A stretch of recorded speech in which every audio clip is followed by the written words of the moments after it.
오늘 본문 말씀 로마서 10장 5절부터 13절까지 말씀입니다. 우리가 10장 5절에 보면 이렇게 기록합니다. 모세가 기록하되 율법으로 말미암는 의를 행하는 사람은 그 의로 말미암아 그 의로 살리라 하였거니와 라고 이야기합니다. 사실 구약 성경에 보면 율법을 다 지키면 의롭다라고 이야기합니다. 그래서 율법을 지킬 것을 이야기하죠. 그러나 하나님은 하나님의 백성, 하나님의 자녀들이 그 구약의 율법들 또 그 언약들을 다 지키지 못할 것이라는 걸 하나님은 알고 있었습니다. 그러나 그 율법을 통하여 그들의 죄가 드러나게, 죄를 깨닫게 하는데 그 율법은 굉장히 효과적이었다는 거죠. 그러나 그 율법을 다 지키지 못할 걸 알면서 그러면 하나님께서 왜 주셨을까라고 이야기한다면 하나님께서 원하는 건 그 율법을 통하여 하나님의 백성들이 그 죄를 깨닫게 하기 위해서 그 율법을 주셨다라는 거죠. 결국 하나님의 백성, 또 자녀들, 때 우리가 아는 이스라엘 민족은 하나님의 율법을 100% 완벽하게 다 지킬 수 없으니 그 율법을 통하여 자신의 의를 드러내고 나는 죄 안 지어, 나는 죄가 없어를 그들이 고백하게 하는 것이 아니라 나는 죄인이구나, 나는 이걸 다 지킬 수 없구나라는 것들을 그들이 깨닫고 그들이 정말 하나님의 구원에 또는 하나님의 은혜의 일들을 경험하게 하는 건 다른 방편, 다른 방법을 주셨다는 거죠. 그래서 5절에 보면 모세가 기록하되 율법으로 말미암는 의를 행하는 사람은 그 의로 살리라 라고 이야기하는 건 맞는 이야기입니다. 그러나 어떤 사람도 율법을 다 지킴으로 자신이 의롭다라고 하나님 앞에 자랑할 수 있는 사람은 한 명도 없음을 성경은 이야기합니다. 그래서 오늘 사도 바울이 뭐라고 이야기하냐면 6절 보시면 믿음으로 말미암는 의는 이같이 말하되 내 마음에 누가 하늘에 올라가겠느냐 하지 말라 하니 올라가겠느냐 함은 그리스도를 모셔내리려는 것이요 혹은 누가 부족에게 내려가겠느냐 하지 말라 하니 내려가겠느냐 함은 그리스도를 죽은 자 가운데서 모셔 올리려는 것이라. 그러면 무엇을 말하느냐 말씀이 내게 가까워 내 입에 있으며 내 마음에 있다 하였으니 곧 우리가 전파하는 믿음의 말씀이니라.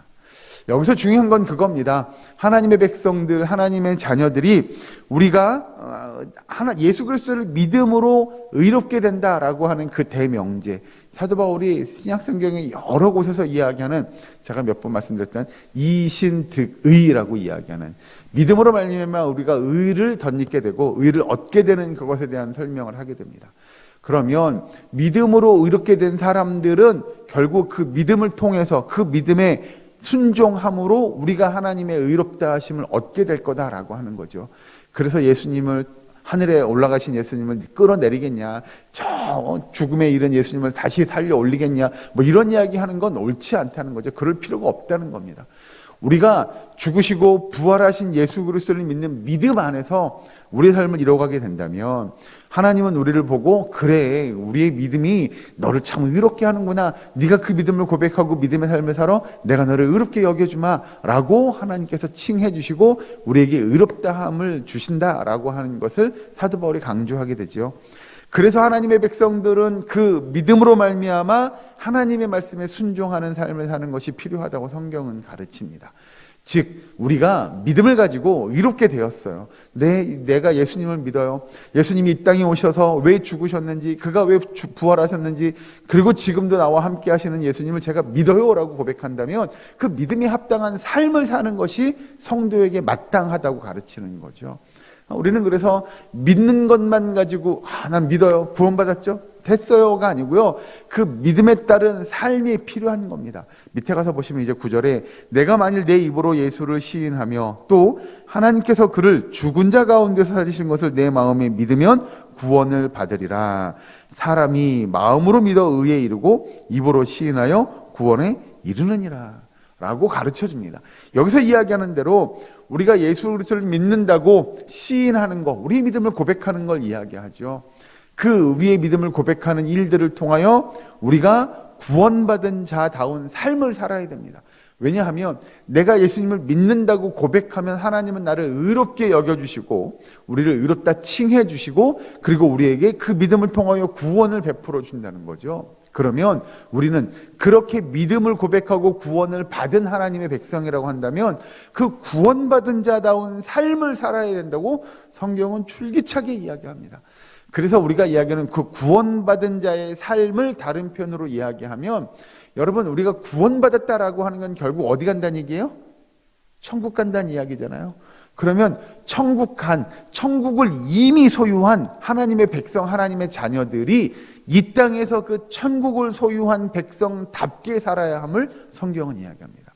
그래서 여러분, 우리 성도의 삶을, 이 땅에서의 삶이 천국에서의 삶을 나타내는 삶이 되어야 한다는 거죠. 이미 우리는 구원받은 자라고 이야기한다면 이미 천국에 가기로 약속되어 있고요, 천국을 소유한 하나님의 백성들이라고 이야기한다면 그 천국을 소유한 백성들이 과연 그럼 이 땅에서 어떻게 살아갈 거냐라고 하는 거죠. 이걸 누가 봐야 하냐면 세상 사람들이 바라봐야 합니다. 예를 들어서 홍길동 씨가 그런 사람이라고 한다면 예를 드는 겁니다. 구원을 이미 약속받고 천국을 소유한 백성이에요. 그러면 믿지 않는 사람들이 이 홍길동 씨의 삶을 보며 천국을 소유한 사람은 저렇게 사는 거구나. 이야, 저 사람은 저렇게 사네. 대단하네. 나도 저런 삶을 살았으면 좋겠어가 되어서 믿지 않는 사람들이 주님께로 나올 수 있어야 합니다. 홍길동 씨가 정말 구원받은 삶, 천국 백성의 삶을 사는 모습을 보고 그들이 도전받고 다시 그들도 하나님의 은혜 안에 구원의 백성다운 삶을 살 수 있도록 그들에게 도전을 주어야죠. 하나님이 이스라엘 백성들에게 요구했던 건 그런 겁니다. 야, 너희들에게만 내가 구원을 주고 너희만 내가 선택한 거고 너희만 내가 상대할 거야가 아니고요, 이스라엘 백성들을 이렇게 선택한 건 그 민족이 제사장 나라가 되는 거예요. 하나님의 그 구원받은 백성, 천국을 소유한 자녀다운 삶을 그들이 살아가는 모습들을 모든 이방 민족들이, 모든 열방들이 그걸 바라보게 해주어야 했습니다. 그리고 그들도 도전받고 그들도 하나님의 품 안으로 들어오게 했어야 하죠. 이걸 지금 뭐냐면 이스라엘 백성들, 이 유대인들이 우리가 이야기하는 선민 사상이 있는 거죠. 이 다른 표현으로 하면 민족주의입니다. 우리 민족은, 우리의 형제들은 우리만 하나님께 택하심을 받고 하나님의 구원하심을 입고 하나님은 우리의 하나님이야, 이방 민족들은 버림받은 민족이라고 생각해야 되는데 여러분, 그건 잘못된 거라는 거죠. 누구든 하나님을 믿는 구원의 백성이라고 하는 건 그런 민족주의적인 또는 혈통주의적인 것이 아니라 하나님을 믿는 믿음의 모습으로 그들이 구원받게 된다라고 가르치게 됩니다. 그리고 이제 밑에 가서 보시면 그 11절부터 이렇게 등장하죠. 성경에 이르되 누구든지 그를 믿는 자는 부끄러움을 당하지 아니하리라 하니 유대인이나 헬라인이나 차별이 없음이라. 한 분이신 주께서 모든 사람의 주가 되사 그를 부르는 모든 사람에게 부요하시도다. 누구든지 주의 이름을 부르는 자는 구원을 받으리라. 아멘. 예, 여러분, 그래서 여기서 사도 바울이 지금 로마 교회에 이야기하는 건 유대인들이 그렇게 자기 민족주의적인 또는 혈통주의를 가지고 우리만이, 우리 민족만이, 우리 자녀들만이 이렇게 이야기하면 그건 잘못된 거다. 혈통주의가 아닌 정말 믿음을 고백하는 하나님의 백성, 하나님의 자녀들이 구원을 받게 될 거다라고 이야기하고, 그 앞에서 이야기하는 그 10절에 아까 나온 대로 사람이 마음으로 믿어 의에 이르고 입으로 시인하여 구원에 이른다라고 하는 하나님을 믿는, 예수 그리스도를 믿는 믿음을 고백하고 시인하고 증거하는, 또 증언하는 일들이 하나님의 백성들에게 필요하다고 가르칩니다. 여러분, 오늘 하루를 살아가는 것, 우리가 이 시간 여기에 나와서 함께 기도하고 부르짖어 간구하는 일이 우리의 것들, 내가 원하는 것들을 기도하는 것, 그것도 괜찮습니다. 그것도 마땅합니다. 그러나 더 바라기는 내가 오늘 하루의 삶 속에서 어떻게 구원받은 하나님의 백성, 천국의 삶을 소유한 하나님의 자녀의 삶을 내가 오늘 이루어갈 건가를 고민하셨으면 좋겠습니다. 그리하여 하나님 앞에 기도할 때, 하나님, 오늘 하루도 내가 구원받은 자다운 삶을 살고 오늘 하루도 내가 천국 백성다운 삶을 살고 내 삶이 하나님 보시기에 정말 칭찬받는 삶, 하나님 보시기에 인정받는, 그래 착하고 충성된 종아라고 인정받을 수 있는 그런 삶, 그리하여 이 땅에서 하나님의 그 나라를 증언하고 증거하는 믿음의 삶을 오늘도 이루어갈 수 있는 그런 기도와 그런 간구를 할 수 있는 저와 여러분 되기를, 우리의 사랑교회의 모든 권속되시기를 주의 여러분 간절히 축원합니다.